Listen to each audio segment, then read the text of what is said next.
ভোটের আগের রাত্রে পায়খানা খাইছেন না? তাহাজ্জুদের টাইমে বরকতি সময় টাকা খান নাই? ভোটের আগে বাথরুমে গিয়া 10 গ্রাম পায়খানা খাইতেন, কামে লাগতো। হাসেন না?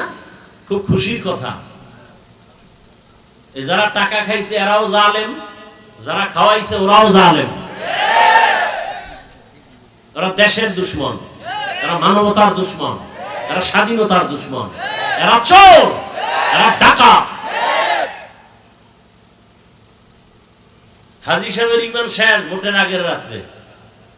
পীর সাহেবের মুরিদের জিকিরের অ্যাকশনও, তাবলীগওয়ালার চিল্লার অ্যাকশন শেষ। বয়ানে কাম হইব কেমনে? এই যে এতক্ষণ ঘুরাইয়া কইতে আছি, বয়ানে কাম হয় না কা? কারণ কি? ওই যে আগের রাত্রে পায়খানা খাইছেন কি না? এখানে কেউ খায় নাই। আসতে কোন কেন? হাসতেছেন আপনারা না? আকাম করছেন আবার হাসতেছেন। ওই টাকা খাইয়ে যদি আপনার শরীরে একটা রক্ত হয় 1 ফোঁটা, হারাম। ওই টাকা দিয়ে বাজার করে যদি সন্তান রেখান, সন্তান নিষ্পাপ, আপনি বাবা, কলঙ্কের বাবা, সন্তানকে রক্ত নাপাক করেছেন, আপনি বাপ নামের কলঙ্ক। কই আমগো লাইনের হুজুর বাদ দেন তো, সব হুজুর বাদ। আপনাদের লাইনে জেনারেল পড়ুয়া ব্যবসা করে, চাকরি করে, 1 টাকাও হারাম খায় না, এরকম নাই কেউ? চেয়ারম্যান, মেম্বার, এমপি 1 টাকাও হারাম পথে ইচ্ছা করে নেয় না, নাই? RAB, army, police, OC, DC, SP হারাম খায় না, নাই? হুজুর বাদ দেন, সব হুজুর বাদ দেন। আপনাদের লাইনের দিয়ে আমি বুঝাচ্ছি। তাহলে আপনার লাইনের মানুষটা জেনারেল লাইনে থেকে ব্যবসা করে, হারাম খায় না, আপনি পারেন না কেন বলেন? কিয়ামতের দিন তো জুতার বাড়ি আপনাদের লাইনের লোকের দ্বারা খাবেন, আমাদের হুজুর টুজুর লাগবে না। যে তোমার লাইনের লোকটা ব্যবসা করে নামাজ পড়ছে, তুমি পড়ো না কেন? তোমার লাইনের ব্যক্তি চাকরি করে নামাজ পড়লো, তুমি পারলা না কেন? অথচ নবী কি বলেন? বাইনাল আবদি ওয়া বাইনাল কুফরি তারকুস সালাহ। বেঈমান আর মুমিনের ভেতরে ব্যবধান হলো নামাজ। বেঈমান নামাজ পড়ে না, মুমিন কখনো নামাজ ছাড়ে না। বেঈমানের পরিচয় কি? নামাজ। আর মুমিনের পরিচয় কি? নামাজ নেই। জুমার দিন মসজিদে জায়গা নাই, দোতলা বাড়াও, 3 তলা করো, ফ্লোর বাড়াও।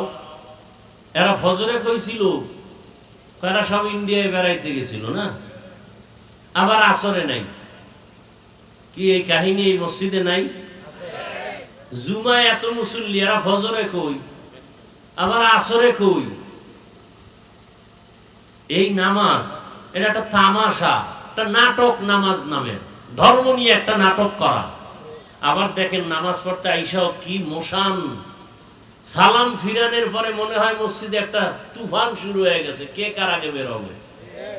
অথচ সালামের পরে 4 রাকাত নামাজ পড়তেই হবে, না হয় কবিরা গুনাহ, কবিরা গুনাহ, কবিরা গুনাহ। এমন সান কফাইল্লা কেন যে আসলেন নামাজ পড়তে, আবার কবিরা গুনাহ নিয়ে বাড়ি যাইতেছেন 4 রাকাত না পড়ে? কেমন সান কপাল চিন্তা করেন। আসলে আমি মাঝে মাঝে বলি, 5 ওয়াক্ত নামাজ যে পড়ে না তার অভিশাপ। এজন্য জুমায় গিয়েও ফুল নামাজ পড়ে না, সালাম ফিরাইলে দৌড়। 4 রাকাত না পড়ে কবিরা গুনাহ মাথায় নিয়ে বাসায় গেল। আমরা আপনাদেরকে এই কথাগুলো বলি দুশ্মনী এই জন্য, একমাত্র জাহান্নাম থেকে বাঁচাতে চাই। আমিও জান্নাতে যেতে চাই, আপনাদেরকেও জান্নাতে নেওয়ার পরামর্শ দিতে চাই, আর কিচ্ছু না। তবে আমার পরামর্শটা অন্যান্য আলোচকদের থেকে একটু আলাদা। আমি এখানে আপনাদেরকে যে বয়ান করব, একবারও আমি বলবো না আপনারা সব আমার মতো হুজুর হয়ে যান, স্কুল বাদ দিয়ে মাদ্রাসায় যান, একবারও বলবো না, ভয় নাই। বরং আমি পরামর্শ দেব, স্কুলে পড়েন, কলেজে পড়েন, চাকরি করেন, ব্যবসা করেন, ডাক্তার হন, ইঞ্জিনিয়ার হন, ওখানে থেকে জান্নাতের পথ রেডি করেন। সেটা কেমনে করবেন সেই পরামর্শটাই হলো আমার বয়ানের মূল থিম, মূল উদ্দেশ্য। যে আপনি ডাক্তার হয়ে কিভাবে জান্নাতে যেতে পারবেন, তাসলিমা নাসরিনের সাথে মোলাকাত করলেই জান্নাত হয়ে যাবে ডাক্তার হইয়া। হ্যাঁ, ঢাকা কলেজের প্রফেসর আহমদ শরীফ কেমন কপাল যে কবরও হয় নাই, এমন আল্লাহর লানত। এইরকম প্রফেসর চাই না, এরকম ডাক্তার চাই না। জাকির নায়েক সাহেবের মতো ডাক্তার চাই, আদর্শবান ইঞ্জিনিয়ার চাই। সেটা হতে হলে কি লাগবে? এই অল্প টাইমে কথাগুলোই বলবো, আর কিচ্ছু না। আমার দেশে আলেম ওলামা, পীর মাশায়েখ, মুফতি মুহাদ্দিস অভাব নাই। আমার দেশে আদর্শবান ডাক্তারের অভাব, ইঞ্জিনিয়ারের অভাব, প্রফেসরের অভাব, ওসি ডিসি এসপির। আর যদি আমার প্রত্যেকটা জেলা থানার ওসি ডিসি এসপি সব পাঁচ ওয়াক্ত নামাজি হতো, তাহলে বাংলাদেশের ঘরে ঘরে মাঠে ময়দানে দিনের বয়ান চলতো, কোনো অনুমতি লাগতো না। কি গান বাজাইলে মাইকের আওয়াজ এত জোরে দেওয়া হয়, ডেক সেট চলে না, যেন জমিন কাঁপতেছে। ওয়াজের মাইকের আওয়াজ একটু কমায় দাও, সাউন্ড কমাও। এখানে ফতোয়া কেন? হ্যাঁ, ওয়াজ মাহফিল চললে ছেলেদের পরীক্ষার ক্ষতি হবে, ক্রিকেট খেলা চললে ক্ষতি হয় না কেন? অথচ সোনার ছেলেরা তো খেলা চায়, ওয়াজে যায় না। কথা বলেন না কেন? সত্য কথাটা স্বীকার করেন, মানেন আর না মানেন। আল্লাহ সবাইকে সহি বুঝ দান করেন। তাহলে এত বয়ানের পরেও কেন আমাদের আমল শূন্য?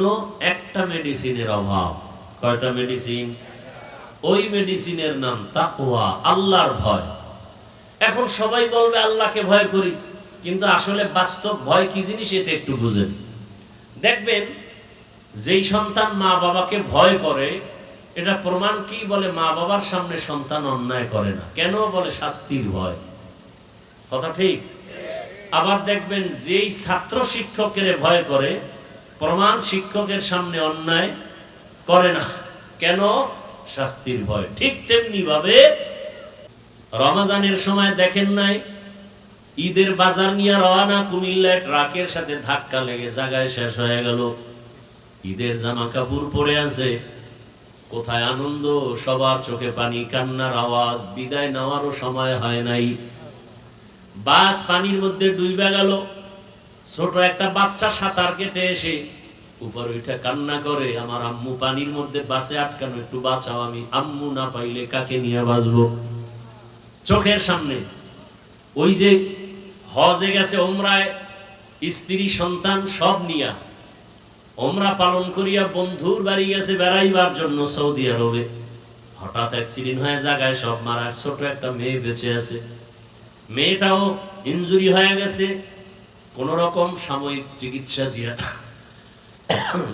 দেশে নিয়ে আসছে। আর বলছে তোমার আব্বু আম্মুর চিকিৎসা চলে, সৌদি আরবে সুস্থ হলে আসবে। কিন্তু প্রসেসিং চলতেছিল, লাশটা কেমনে আনবে, কিন্তু পারে নাই। অনেক টাকা লাগবে, প্রসেসিং সমস্যা। শেষ পর্যন্ত মেয়েটার হাতে খেলনা দিয়া রাখছে কতদিন।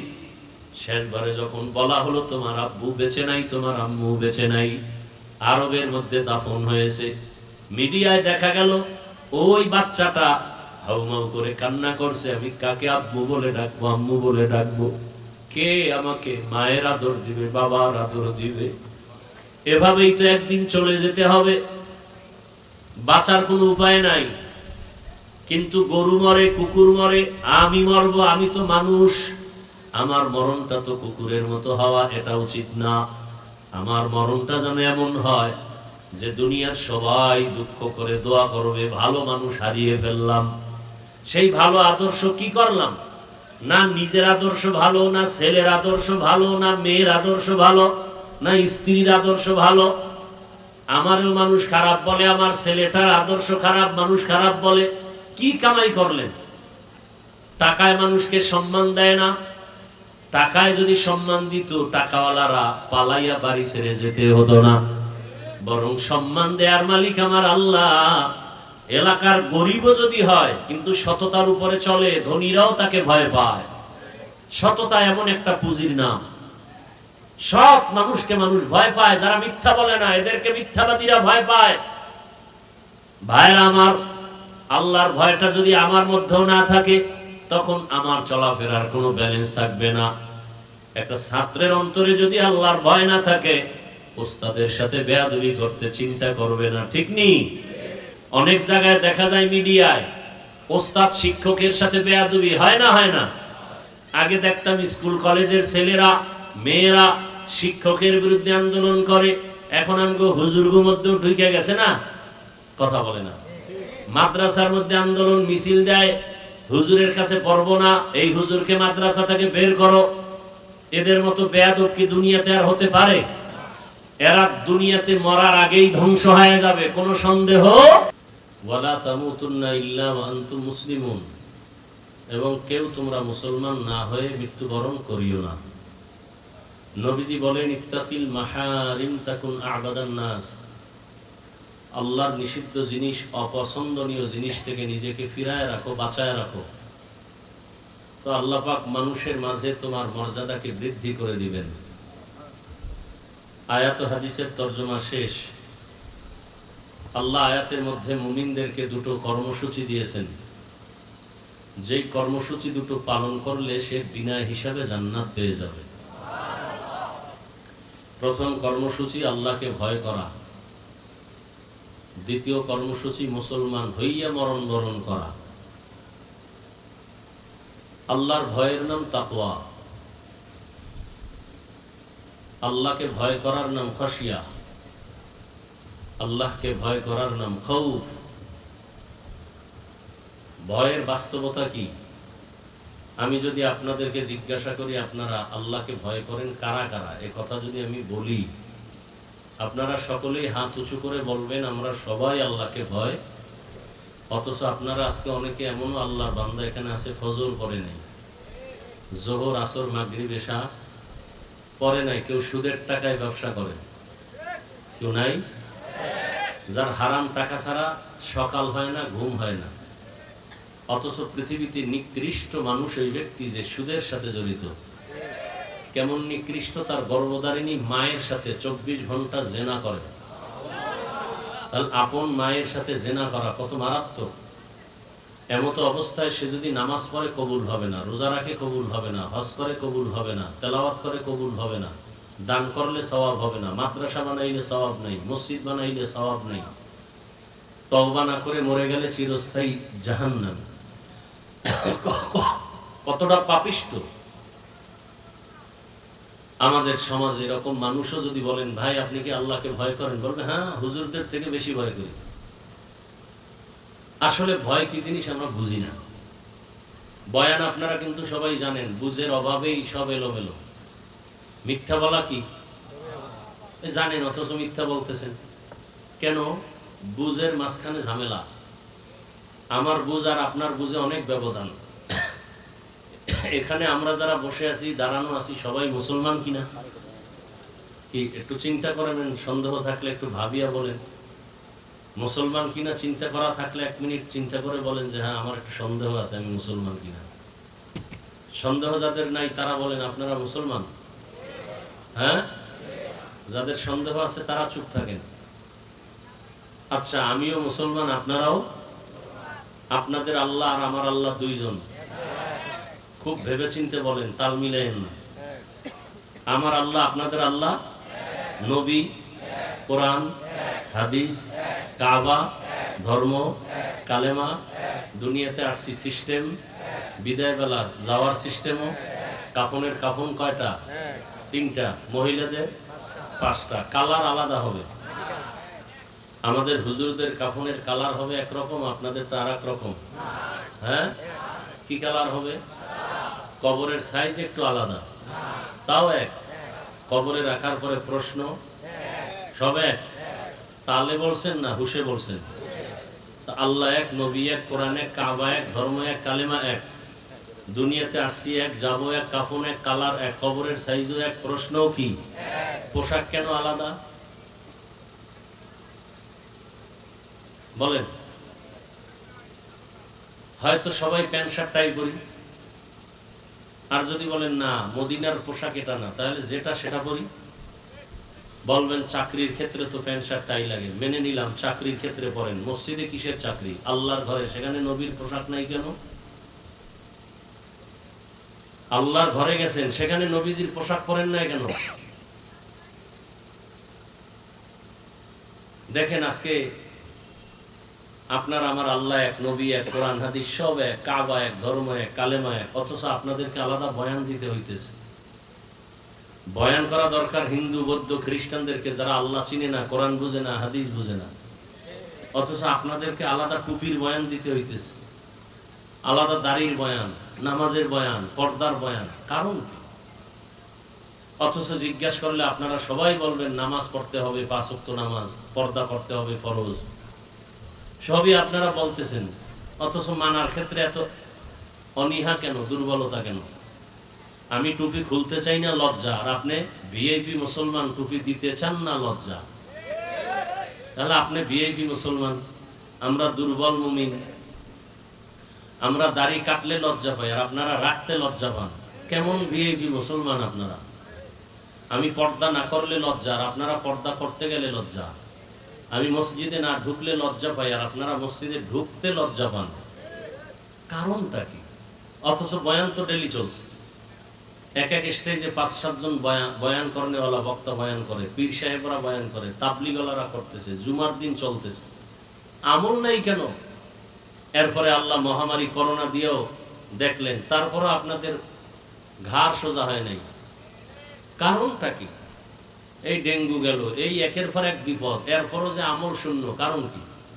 আসলে আল্লাহর কথা, কোরআন হাদিস, হুজুর টুজুর, এটি সব মিথ্যা। হ্যাঁ কি কোরআন মিথ্যা? সত্য? কত পার্সেন্ট সত্য? সন্দেহ?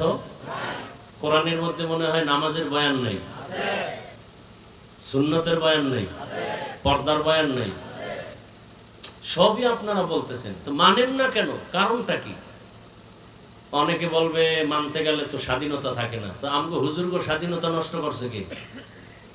বরং আমাদের মতো স্বাধীন এবং সম্মানিত বাংলাদেশ কেন, সারা দুনিয়াতে কেউ নেই। কি আপনাকে সম্মান দিছে নেতায়, আপনাকে সম্মান দিছে দলে, দল নাই, নেতা নাই, সম্মানও নাই, এখন জুতার বাড়ি। আর আমগো সম্মান মদিনার সুন্নতের কারণে, টুপির কারণে, দাড়ির কারণে, কোরআনের কারণে। এই জন্য আমগো সম্মান আগেও ছিল।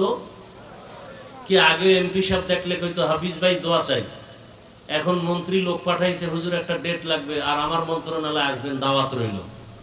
তা আমগো সম্মান নিল কে? কই না খাইয়ে তো মরি নাই, বরং আপনাদের চেয়ে বেশি খাই এবং পিওর খাই। এমপি দেখলে সালাম দেয়, মন্ত্রী দেখলে সালাম দেয়।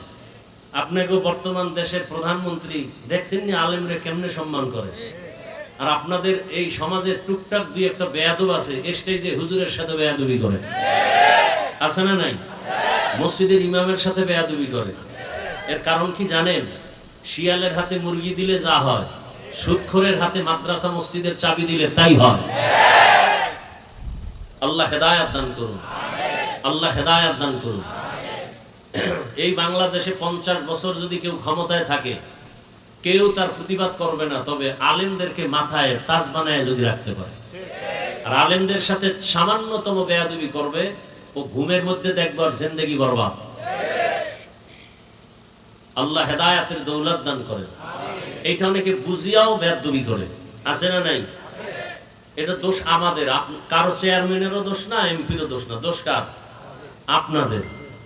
টাকা পয়সা, বাড়ি গাড়ি যদি নাও থাকে, আল্লাহ যদি সুস্থতার নিয়ামত দান করেন, এর থেকে সুখের জীবন আর হতে পারে না। আল্লাহ আমাদের সুস্থতাকে দাইমান কবুল করেন। আমাদের মাঝের থেকে যারা এখনো বিদায় নিয়ে কবরস্থ হয়ে আছেন, আল্লাহ জান্নাত দান করেন। বিশেষ করে রমজানুল মুবারকের, ঈদ উল ফিতরের আগে পরে যারা অসুস্থ এবং বিভিন্ন দুর্ঘটনায় জীবনকে বিলিয়ে দিল, আল্লাহ তাদেরকে শহীদি মর্যাদায় জান্নাত দান করেন। অসুস্থ যারা আমাদের মাঝে এখনো আছে, আল্লাহ তাদেরকে সুস্থ করে দেন। চলার পথে আল্লাহ আমাদেরকে কুদরতের দ্বারা হেফাজতের ব্যবস্থা করেন।